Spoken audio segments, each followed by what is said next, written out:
Hey there, my name is Grant Hurst, and you are watching Historian Essentials, the show where I explain terminology, concepts, and ideas that every history major should be familiar with. And in this episode, we are looking at centrism and determinism.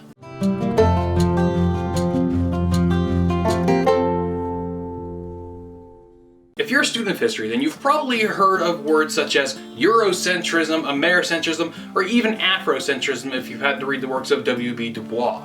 Well, in all these cases, the centrisms are referring to focusing on history from an overly one-sided perspective. From the examples given earlier, Eurocentrism would be a way of looking at history from an overly European perspective. Americentrism would be looking at history from an overly American perspective, and although not as frequently seen among mainstream academics, Afrocentrism would be looking at history from an overly African perspective. These and other kinds of centrisms often come with a belief, explicit or implicit, of that culture's supremacy or superiority to other cultures. It can also manifest itself in the nearly exclusive use of sources from a certain perspective. And so, centrism is often seen as a problem because it often blinds a person to any evidence that does not corroborate their predetermined narrative. And there's also the problem of culturally centric histories sometimes drifting into more racist interpretations of history. And historical centrism can drift into historical determinism. Historical determinism is the belief that events are predetermined or constrained by various forces. For example, if you believe that the movement of history and society is exclusively influenced by the distribution of economic resources, then you are probably a historical materialist, which is more often than not associated exclusively with Marxism. You believe what happens to an individual or society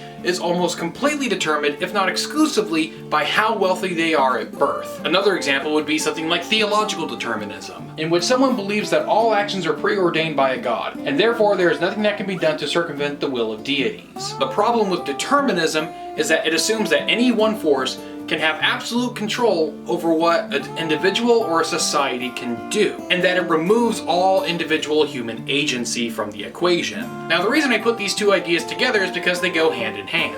Someone who is a Eurocentrist can also be a Euro-determinist, someone who believes that history revolves around European culture, and that all actions taken in a world are done either by European civilization or in response to it. It removes the agency of other cultures and civilizations to the point of seeing them as almost inhuman. So what other ideas and concepts do you think history majors should be familiar with? Let me know down in the comments below.